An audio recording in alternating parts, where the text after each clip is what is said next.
Women Worldwide with Deirdre Breakenridge introduces incredible stories shared by women across the globe who have experienced the great heights of success and, at times, the agony of defeat. With a vision to impart wisdom and advice on how to tackle barriers and soar to new heights, the show uncovers different perspectives to help you find your inner strength and to power up your own voice so you can excel in life. Welcome to Women Worldwide. I'm your host, Deirdre Breakenridge.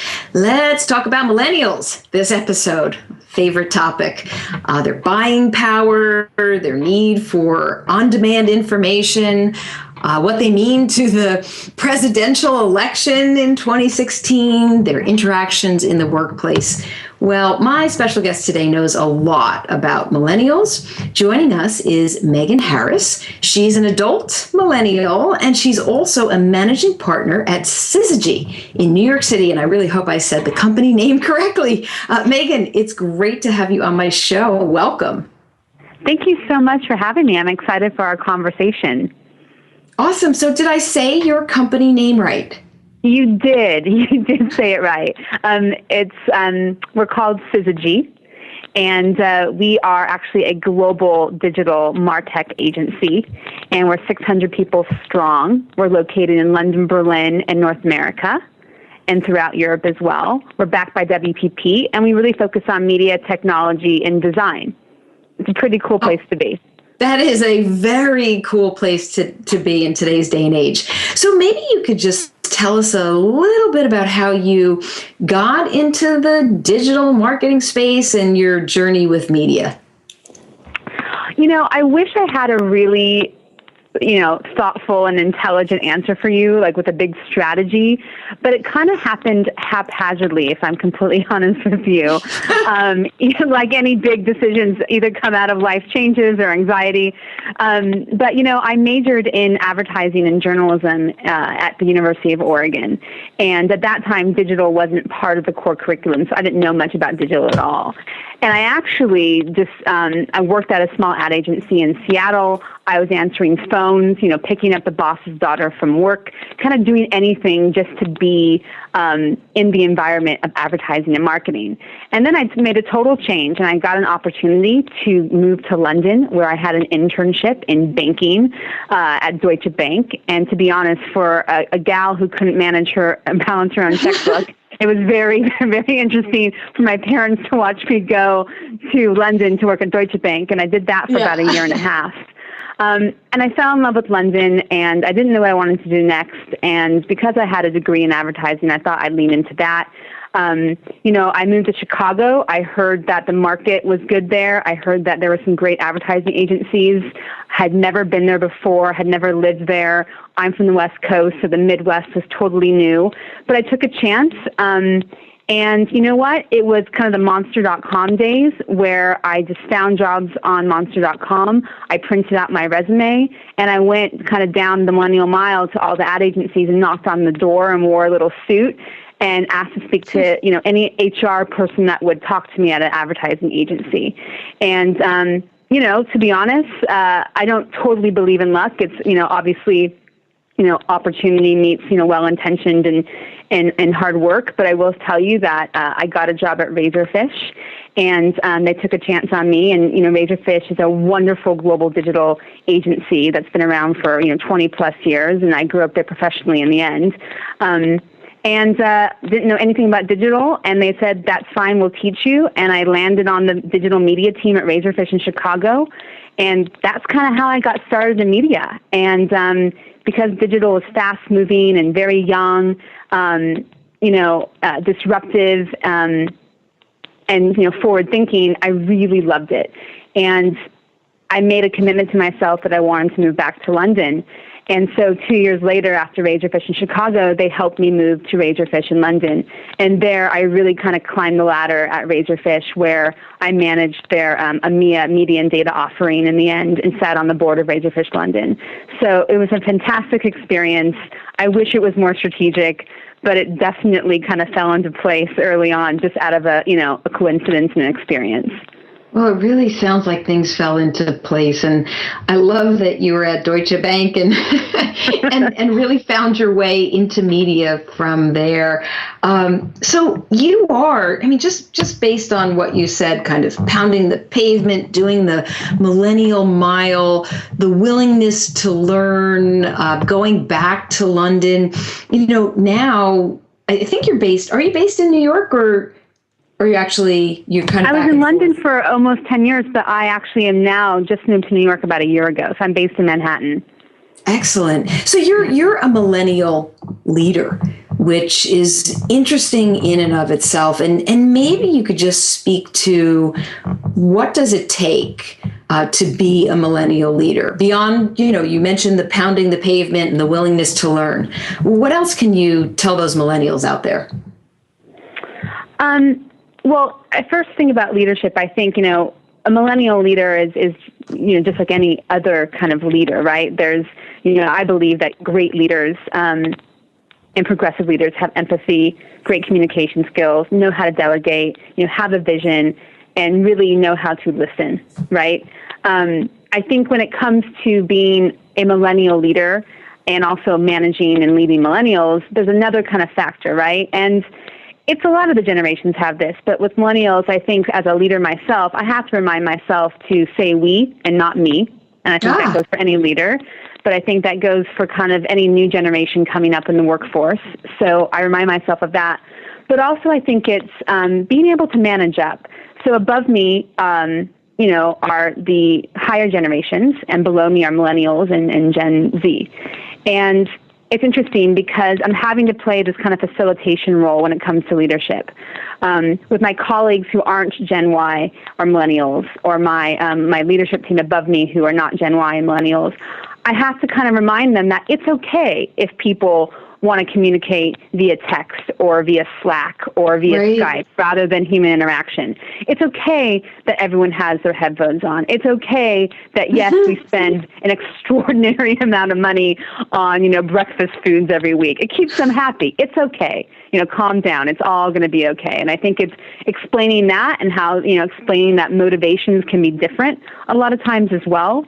And that sometimes things don't have a rhyme or reason. Managing that up and across to my colleagues who aren't in this kind of generation or who don't have those kind of motivations is a really interesting one. And just because, someone doesn't work, 9 to 10 hours straight, or they work from home instead, or they work, 2 hours on, 2 hours off, doesn't mean that they're not getting the job done to the best they can. It's different styles. It's different ways of being brought up. It's different ways of communicating.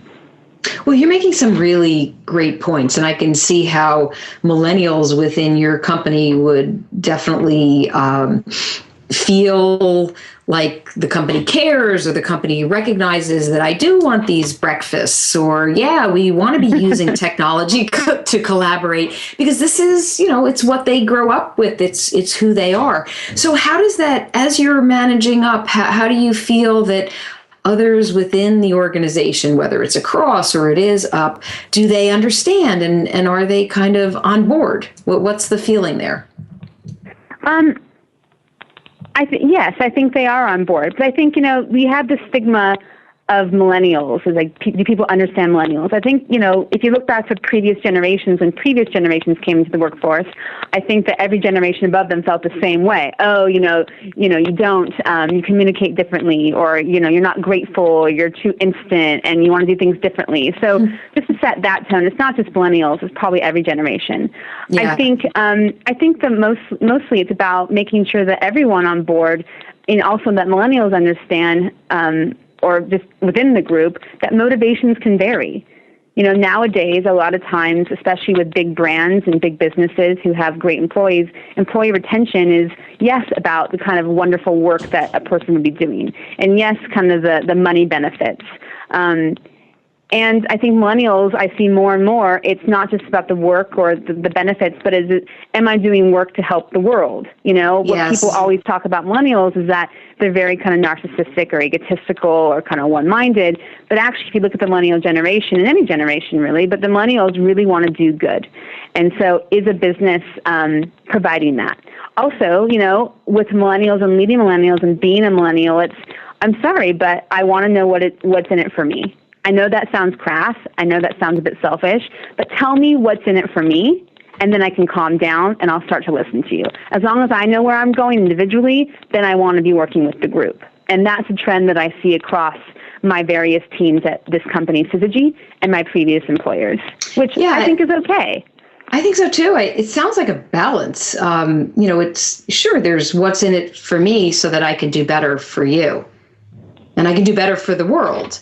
So it's not just one-sided or the other. I find it fascinating, millennials in the workplace. What do you think makes so you have millennials, you have Gen Xers, maybe you got those, boomers who are retiring. I don't know if they're at your company, but what do you think makes a really great team or a winning team with all these folks together? Yeah, I mean, I think, when you think about what's worked for me in my experience, what I've learned, and what my mentors have taught me, and what I've come accustomed to is, attitude is a big part of it, and everyone being bought into the same vision, working towards a single goal together, right? And I think that is definitely something that drives a team together. That being said, there's a couple things that I think are really important that no one talks about that much, which is, I think, and some companies are doing this, but it's about playing to people's strengths and not their weaknesses. A lot of time in teams or in agency environments and business environments, you have your quarterly check-ins with your manager or your, annual check-ins where you talk about all the things that you're doing well, but all the things that you can work on. What if you had a team where you identified quickly that person's strength and you feed that more, right? And you let them lean into that strength. And other people have other strengths, and you let them lean into their own. And, all of a sudden, instead of talking about you could do this better or I'm not happy with this output, you're working in an environment where, 85%, 90% of what people are doing actually leans into their, biggest attribute. And I think being on a team that has that environment and that actually being on a team where there's a leader who facilitates that conversation with people and identifies strengths rather than strengths, or just weaknesses is really important. And the other thing that I just want to bring up, and believe me, like if you're a surgeon and you're saving lives, or doctors or nurses, and all these people who really have real jobs, right, who save people and save the environment in the world, I get it. But, I'm in marketing technology. I'm in advertising. We're not saving babies. So I think it's important to remind, as a leader, to remind the team that, listen, we're doing digital marketing. We're not saving lives. Just calm down, you know what I mean? And using humor. We're very privileged in our careers. I'm very privileged, through hard work and whatnot, but to be in the career that I'm in. And so we all just need to take a step back and realize that and use humor and kindness to realize that, what we're doing is important, but let's just all take a time out and use some humor to think about how lucky we are. Yeah. So 2 points on what you said. The humor, it's almost don't take yourself so seriously because you're right. You're not saving babies. It's important what we do. And I know because I'm in that whole media and digital space, so I can say it. But something that you said about the strengths, yes, so important to capitalize on the strengths. Do you feel that as your company grows, is it so you're 600 strong? In little companies, I know because I was always in the little company, it was really easy to carve out that time and to make sure that managers were working with their account executives or directors were working with their managers to make sure everybody was playing to their strengths. How hard is that as the organization gets bigger and bigger? Or maybe not, maybe it's easy. It's definitely not easy, but I don't think it has to be, I don't think it has to be totally difficult as long as you recognize what you want to do. From my experience in growing teams all the way from, 5 people to, 75 people, I think there's that magic number, right? When you're 20 to 25 people and below, like you said, you have that agility and that flexibility that all managers can have those real one-on-one conversations and real personal relationships where you feel like a family. I think as you grow in a team and as a leader, you watch your team grow from, 30 and beyond, you have to start putting in processes like finance and HR, and, the talent pool might be a little bit different. Skill sets might be varied, and the time might not be always there. But I think if you set out with a goal and you have a vision of, what you really want to focus on with your talent, I think you can achieve it. For me as a team leader and me at Razorfish and also at SYZYGY now, leading North America, a lot of companies, there's always kind of the three pillars, right? There's revenue, there's work, and there's talent. And a lot of companies put, revenue first. We need the revenue in to get the work. Yeah. And to pay the talent. But I think what we've done at SYZYGY and my previous teams is we put the talent first, because you're not going to have the revenue coming in unless you have the great work. And you're not going to have great work unless you have great talent. And so the most important thing, no matter if you're 5 people or 100 people, should always be talent. What are you doing to evolve them? What are you doing to help them? What are you doing to make them realize that they have to help you and give back to you as well? How are you creating loyalty and facilitating the best output possible? And I think no matter what size you are as a leader, if you keep that in the forefront and it's in your conversation with your operations team every single week as you set the tone for what's on, then I think it becomes part of your culture. Well, I think coming from a larger company, hearing you say that is really refreshing. I work with startups, and I hear that quite a bit, where in order to get to the revenue and the really great work, it is about the talent, and that businesses are run by really good, talented people. So you need to feed that base and grow that ecosystem, and they are your most important asset. One thing that you said about family and personal relationships kind of within the workplace, do you feel that that's something that millennials gravitate toward? Is that something that they look for? I mean, we all know that they look for the company that's tuned into technology and does cool stuff or saves the world. But what about that feeling of the family environment and personal relationships? Does that help? It does. There's 2 sides to every coin. Starting with me personally and kind of my ethos is I was an expat for so long, living in a country that was not my own, in a different culture, being the only American sometimes or most of the time in an environment in Europe. And so those people that I did build relationships with, I projected a lot of emotion onto them. They became my family, whether they liked it or not. And so I actually grew up professionally in an environment where I had advocates and I had, kind of that family environment in my professional life. That being said, I think, that is a great factor to keep millennials happy and loyal. But, family stays and good friends stay wherever you go.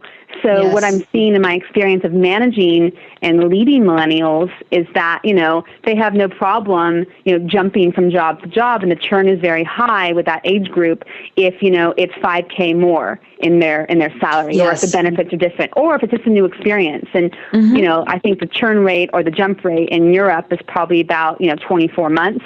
In the U.S., it's very interesting because it's, 12 to 18, sometimes 9 to 12 months.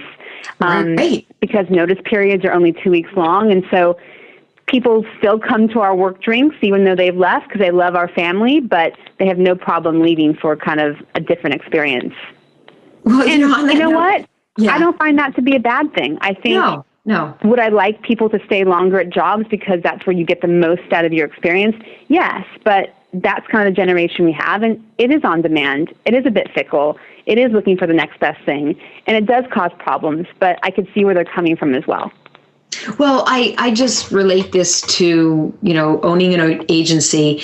And when I did, most people were looking to stay, and there were, years that people would stay. But now when I think about, I don't own the agency anymore, so I'm consulting.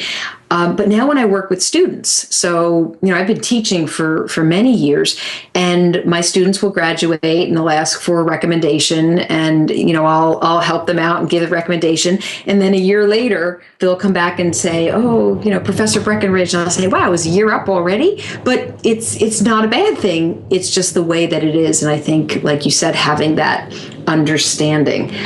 So Megan, I'm going to ask you to hold your thoughts, because we are going to take a quick break to give some love to our sponsor. And in the next segment, Megan's going to discuss how to be brave and to be yourself at the same time. You have been listening to Women Worldwide with your host, Deirdre Breakenridge. Segment 2 is coming right up.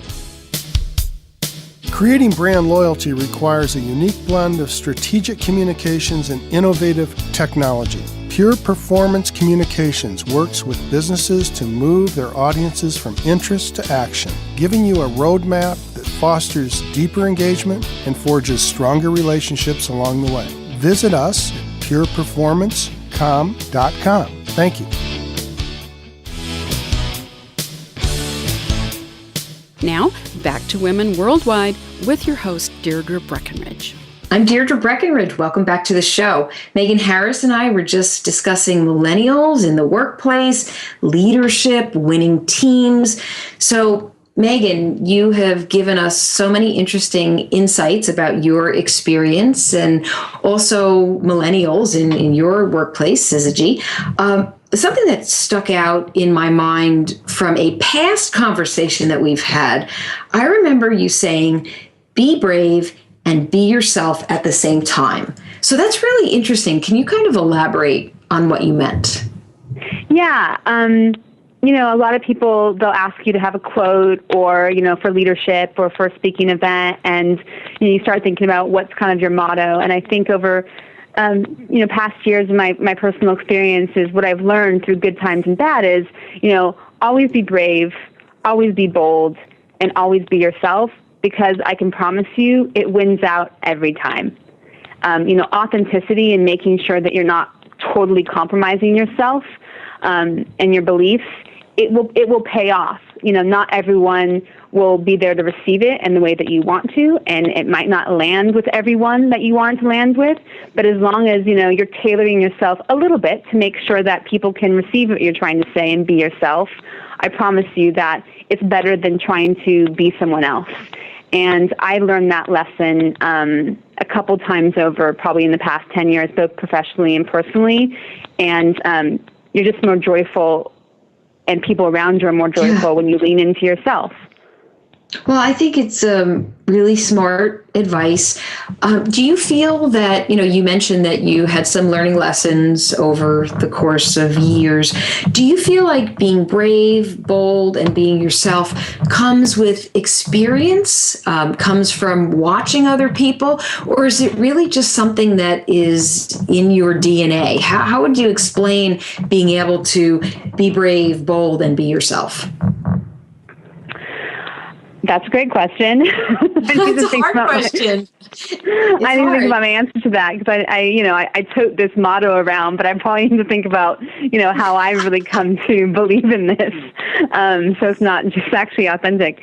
To be honest, it took me personally a while. I think being brave to some people comes naturally, right? Yeah. And some people, I think it is something that, not that you're born with that, but that's inherent in you.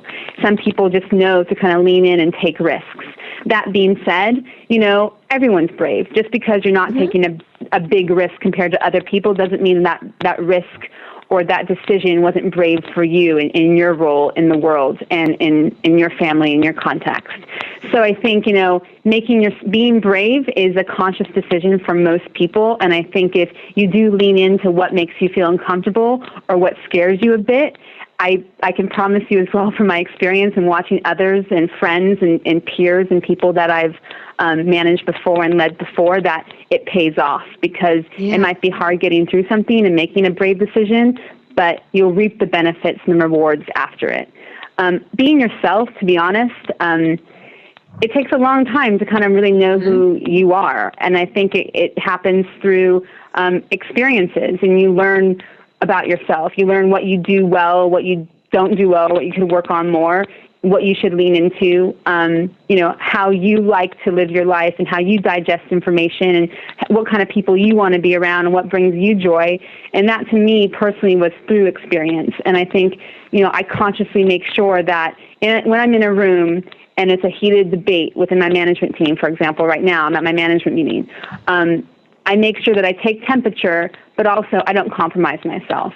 Yeah. And I say how I feel and I mean it. And I think being bold, I think a lot of people are bold. I think it's just, being bold to me doesn't mean, you're a wild and crazy person, or that you wear loud colors, or you're always, speaking out. I think being bold is, something very personal around, make sure that you're heard, make sure that you have a presence, make sure that you are in the room, and make sure that, people know that you have an opinion and that it's okay to have an opinion, even if they don't agree with it. Well, you just gave a great answer.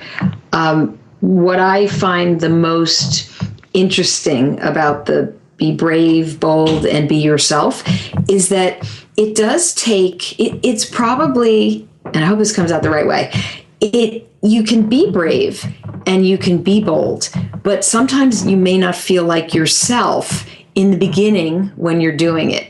Or at least in my own personal experience, you got to step up to the plate. There are certain times that you have to be heard, but it's through the experience of your career that starts to feel like your authentic self.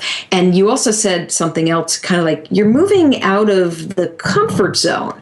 But that's a good thing. And when you can move out of the comfort zone to be bold and to be brave and to be yourself, that's when it's all kind of comes together and you're the true you. So I just find your whole statement fascinating. So thank you. Thank you for sharing your insights on that. You've also said that you were stuck in another conversation. And getting unstuck, I'm sure a lot of people have been in the stuck position and don't know how to move forward. So how exactly did you get unstuck? Yeah, that's a great question. I've been stuck a couple times. In recent years, I was stuck big time. And, how did I get unstuck? I think I'm a big fan of the pity party. Let's be really honest. I'm a big fan of throwing myself the biggest pity party and eating the most ice cream. Wait, everybody says no pity parties, or you know what? Maybe Listen, but here's the catch. I'm a huge fan of the pity party and making time for meltdown. I really am, and feel the emotions and get into it. That being said, I'm a big fan of a pity party as long as it has an expiration date. Right? Mm-hmm. Because you need to then make the conscious decision to move forward. Because if you don't make that conscious decision to move forward, then, you don't have the right to say you're stuck. And the good news about the generation that we're in right now is, listen, some people have depression and some people have other things going on that maybe they need even more help to get unstuck. And that's a whole different kind of conversation that I feel empathy towards. But I think in my situation and most people's situation is, there are so many resources, whether it be people that friends, peers, mentors, family members, resources just around the world, the internet, to understand what kind of steps you can take, or what kind of ideas you can have to move on to the next journey in your life, that there really is, in my mind, no excuse to kind of stay stuck. And that's my personal opinion. I also believe, I'm very lucky that I grew up in a family with my mom and my dad and my sister who were my advocates. And they had my best interest at heart, and I can always turn to them. A lot of people don't have that. And for those people, I urge you and I urge them to seek out people who want to help you, and because there are people in the world who want to love you. There are people in the world who want to be your advocate. I can promise you that. And seek them out, and they'll help you get unstuck. Yeah, that's a great point. I mean, that's why we build our networks. We have inner circles that are really important to us. And sometimes that work family can help to get you unstuck as well. So you were stuck, you were unstuck, which means I'm sure you learned some important lessons throughout your career. Maybe you could just share a couple or maybe 3 important lessons that you've learned. I think one of the lessons I've learned, and this has been something that I've done throughout my whole life, and especially when I started my career after university, is I've always set goals. when I landed my job at Razorfish in Chicago, I knew I wanted to move back to London. I put a meeting invite in my Outlook calendar, in my email, for 2 years to the day to remind me that my goal is to move to London. And, that kept me going. And having that goal written down and putting the intention in the world, I'm happy to say I moved to London 2.5 years after I started at Razorfish in Chicago. So setting goals, even if they're small, digestible goals at first, and then kind of the longer vision goals, it always has worked for me. I also think that it's important, and this is a lesson that I'm learning right now, if I'm honest with you, is I've always put so much pressure on myself, and I see a lot of people doing this, especially young women, to what's the next step? No one's really living in the present. Everyone's like, what's next? What's next? I can do better. I can make more. I can, find new things. I need to get to the next level. And it's always about climbing a ladder or moving on to the next level. What I'm learning now is that instead of treating things as levels or, what's the next step, it's being able to view things as experiences. Even if the experience isn't kind of part of the to the T roadmap of what's going to get you to your next level, I can promise you that there's things in that experience that you can take out and talk about with your friends or talk about in life and talk about in an interview that will catch people's attention. And to be present and just view things as wonderful experiences, learn from the good, learn from the bad, and chalk it up to this is going to make me a better person no matter what. And I can always use it to get to the next level. So just calm down. Yeah, with the pressure and the next steps, sometimes if you're not present, like you said, you're missing out on so many valuable learning experiences that whether you know it or not, they're actually shaping who you are. And in some way, shape, or form, you might need that somewhere else. So I'm really big on... It's okay to mess up. It's okay to mess up. You don't have to be, there's a lot of pressure, again, like I said, especially for young women, millennial women, all women, and men, but to be, a great daughter, a great friend, a great employee, a great leader, to be thin, to be pretty, to do this, to have that. And it's like, geez Louise. Wow. How much more pressure can we put on ourselves? It's okay. It's okay to mess up and learn. Absolutely. And to pace yourself. Going back to your setting goals, I really admire that you kind of diaried the London and you got yourself there. I just think I'm so on that page that if you do not write it down, if you do not put it somewhere, if you do not see it, how can you possibly reach it? Otherwise, it's just an idea, right? It's an idea of going to London rather than actually moving there. Yeah, and I don't want to sound like, a self-help book from California, but that's kind of how I grew up. So I will say that I do believe in the power of intention. I really do. I do too.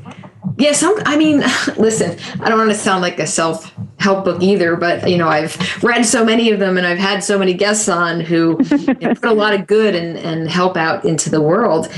But it's almost you should be talking the way you envision yourself. So like believing it, you have to believe it. You have to envision it before it actually happens. But, life isn't always rosy. And you certainly, Megan, you have had plenty of success. As you've said, you've kind of, you rise up through the ladder, the corporate ladder. But I'm sure you've had some big challenges, whether personally or professionally. Maybe you could just share what maybe one of your biggest challenges has been and how you tackled any obstacles around it. How did you get through it? Yeah. Personally and professionally, this is an interesting one. I will tell you, it's probably the biggest challenge I've had is having a voice and finding my voice. Now, I say that, and people who know me and have been in my presence probably find that completely ridiculous because you can literally hear me from a mile away. And I have a big voice, and, on the outside, it definitely is kind of booming, and I do have opinions. That being said, I think what I've learned is, instead of just, again, going back to being yourself and being authentic and being brave is instead of saying things for people what you think they want to hear. It's actually understanding your own opinion and your own voice and saying how you feel and saying what you mean. So saying what you mean was a big obstacle for me personally and professionally. It's making sure that I'm saying something that I believe in and not just what others want to hear around the boardroom or my personal relationships or my friendships. And that came hard to me. I know it sounds crazy, but it did come hard to me. And now I have to take time and think when I am in a meeting or I am in a personal relationship, I need to remind myself to be brave and be myself and say how I feel and say what I mean, even if it means that the other person or other people won't like it that much. Because there's lots of times that people say things to me that I don't like that much. Sure. And we get through it. So have a voice. Have your own voice and say what you mean. It wins out. Yeah, that's powerful. I think we can all walk away from this conversation remembering be brave, be bold, and be yourself. That is a powerful, powerful statement and advice. And you're always going to tackle obstacles. No matter, I personally find after 28 years in my career, there's always going to be some kind of challenge. But if you could apply that advice, be brave, bold, and yourself, I think it would work every single time. So would you have any, I know you've given a lot of advice throughout this entire conversation, but is there any specific business advice that you might want to give to millennials or just to anybody out there who cares, who has a cause, who has passion, who has drive? Yeah.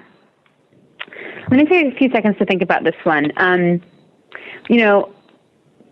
What I truly believe is for anyone, not just millennials, but for millennials, it's in this conversation, is to make a plan, right? We talked about the power of intention. We talked about writing down your goals. Write down a plan, make a plan. It could be a small plan, for the month. It could be, you're taking steps to get unstuck for a week. But make a plan and stick to the plan. And that plan definitely will change.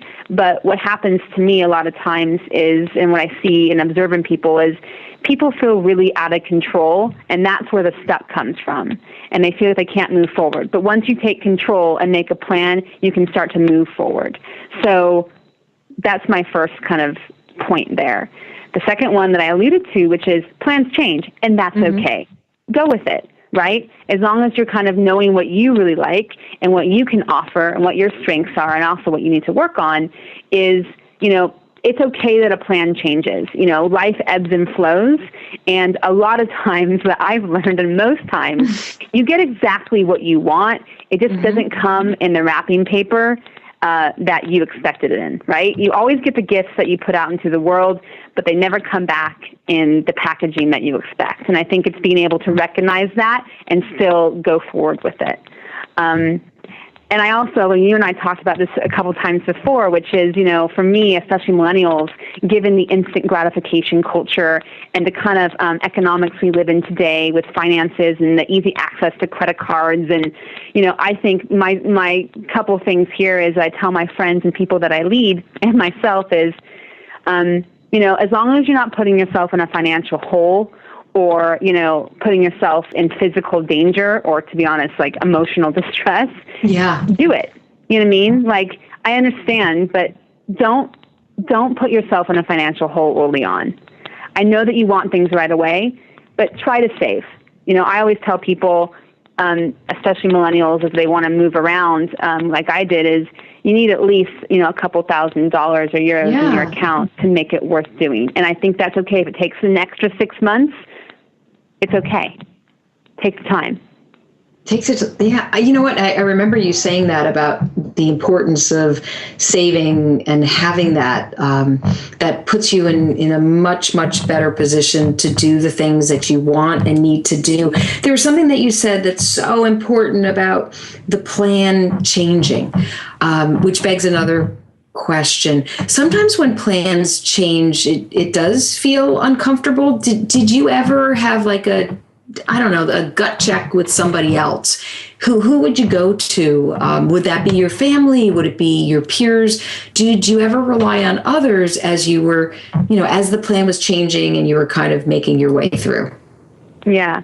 I mean, geez, how much time do we have? Because I can go. This is a whole other podcast. You're coming back. You got to come back on this show. We can talk a lot more. Plans changing recently is my middle name.